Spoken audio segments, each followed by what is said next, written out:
Welcome to Basketball Intuition. I'm your host, Ethan Simon, and today we're going to be creating an NBA panic meter for, I don't know how many teams, but we'll do a couple teams.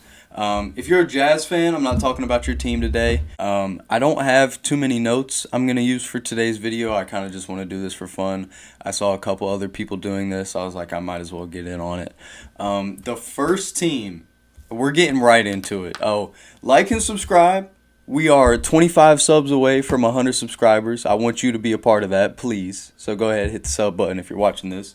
Like I said, I want to start with the 76ers, okay? We're going to be rating these teams, okay. But for the 76ers, I'm very passionate about this one. I was yelling to myself in the car earlier about this. And it really frustrates me how the 76ers are handling this situation. Joel Embiid is obviously not healthy, but he is still playing. Paul George does not look great, but he is still playing, but also complaining about his health. Tyrese Maxey is out for who knows how long.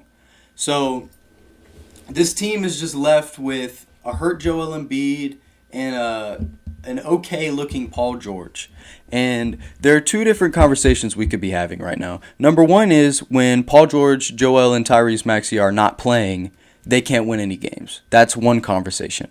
But another conversation is they are playing games, but they cannot win. Okay? The issue is they are playing and they cannot win. And I am here to tell you, I don't know if somebody has already said this to you. I don't know if you think this as well. I don't know if you agree with me. But I think Joel Embiid is nowhere near health. He is nowhere close to being healthy. Go look up right now. Go look up 2021 Joel Embiid highlights. Sit here and tell me that Joel Embiid looks like the same Joel Embiid we're getting today. It's not. It's not even close. There's no chance at all. My issues with the 76ers in this problem is that Joel is playing.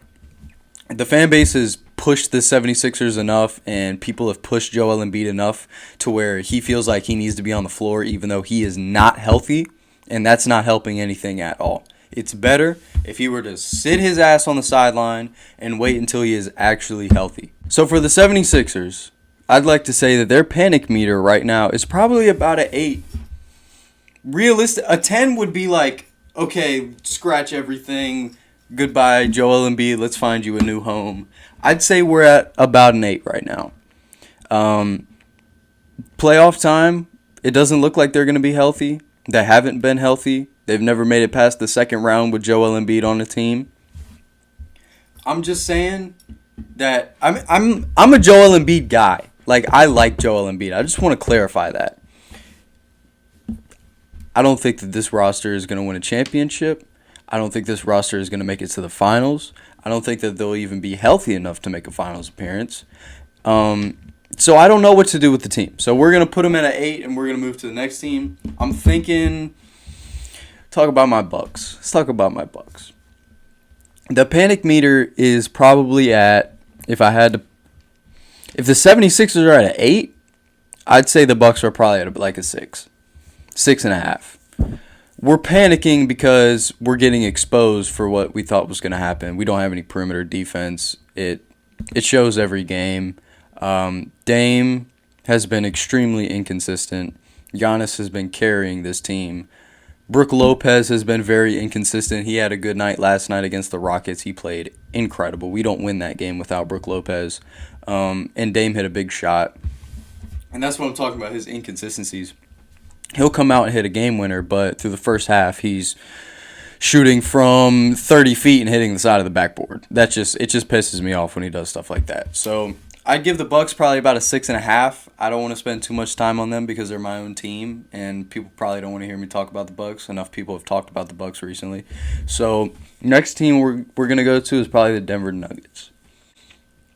Man, the Nuggets are like, this is another two conversations thing. There's two conversations we can have with the Nuggets. It's either Jokic is healthy and we can't win games, and that's a problem, or it's Jokic is not healthy, we can't win games, and we can't win without Jokic. Those are two different conversations. Right now, we're having both conversations, okay? When Jokic is on the floor, they're struggling. when Jokic is not on the floor, they are still struggling. If Jokic is not playing, that offensive punch that team needs is not there because Jamal Murray can't do anything right now. He just had a game the other night. He went like 6 for 15 with 13 points, 7 assists, and 6 turnovers as the main ball handler with a $35 million contract. I understand that he's coming off injury. He's 9 games in after his injury. That's cool and all, but he's had 1 good game, I think, so far, maybe 2. But he's not getting it done right now. Aaron Gordon's not on the floor. Jokic isn't on the floor. And as of right now, Westbrook has looked better than Jamal Murray. If we're being for real, Westbrook has definitely looked better than Jamal Murray. Christian Braun is playing good for them. So I don't know where to put them on a panic meter. We might have to bump the 76ers up to give me a little more breathing room here. We'll say the 76ers are at 8.5. Okay. The Bucks are at a 7. And we're gonna put the Nuggets at a 6. The reason is because I just explained it. They're struggling. The offense isn't there. The defense is solid, but it's not nearly good enough to make a run in this deep Western Conference. So I'm a little worried about the Nuggets. Not too worried. Not as much as the 76ers or the Bucks, I guess. Now that I think about it, I'm just making myself want to put them even higher. I don't know. We'll rock with them at a 6.5 for now. The next team I want to talk about, I don't really know. I'm just kind of going off the fly here. The next team I've decided is going to be the New York Knicks. I'd say the main problem with the Knicks is just the Karl Anthony Towns stuff. He is incredible on the offensive side. He's looked great. But on the defensive side, the team is better when he is not on the court. The defensive rating is better when he is not on the court. There was that stupid stat earlier in the season. I didn't check it before. I didn't do any preparation. I'm just having a good time with this video right now. There was a stupid stat that was people are shooting 75% when Karl Anthony Towns is underneath the rim, which is absolutely atrocious for your starting center. Jalen Brunson looks good. Mikal looks good. OG looks good. Deuce McBride looks good. Josh Hart looks good. I mean, it's just what you expect for the Knicks. They're just struggling right now. They're 8-6. There are games that they should have won that they didn't. They should have. What was it? Yeah, the Bulls game. That's what I'm thinking of. They should have won that Bulls game, first of all. They could have won that Pacers game. There's just a couple games that were kind of close that they should have won, could have won, that they didn't walk away with. But if I had to put them on a panic meter so far through the season, 15 games in, I'd probably say it's less than the Nuggets probably. I mean, it's got to be a 5. Yeah. I mean, that's realistic, right? The team is still good. They're winning games right now. They're 3rd or 4th in the Eastern Conference. The only thing is just you have to figure out the interior defense thing. But once you figure that out, then we're golden. Definitely good for the Knicks. Let's go to the Suns next. I kind of want it to be more of a shorter video because my last videos have been 30 minutes plus. So let's just relax a little bit today. The Suns have not looked nearly as good when Kevin Durant is not on the court, and that's kind of the only reason I want to bring them up and talk about it. Bradley Beal is also hurt, by the way. I just want to add that. Bradley Beal has not been playing, and Devin Booker is trying to carry this team as much as he can, but he can't do but so much right now. The good thing about the Suns is they are still in games.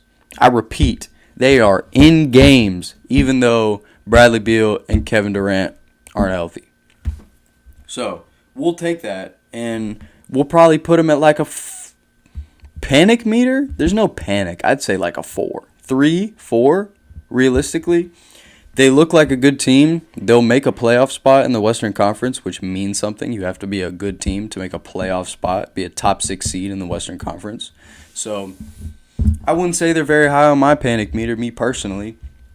Whenever they were healthy, they look great. Just real quick hitters. The Clippers, I'm worried. We're talking about a 7. Hello, friends. This is Editor Ethan here. Now that I think about it, realistically, the Clippers are a 10. Their season is absolutely cooked. I don't think there's any coming back from this right here. Because, no Kawhi. That's it. They look solid without Kawhi. But the thing is when Kawhi comes back, is this team, are they going to do anything? The offense right now, James Harden's the whole system. So what's it going to look like when Kawhi comes back? Is he just going to get X amount of shots? Is he going to get ISOs? How are you going to – I don't know how you're going to bring him back in and make him as effective as he can and should be. That's not up for me to decide. They're not going to – they might not even make the playoffs. Realistically, they might not even make the playoffs.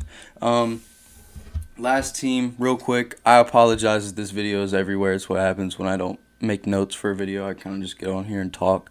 But I'm having a good time, so I don't really care. The Timberwolves.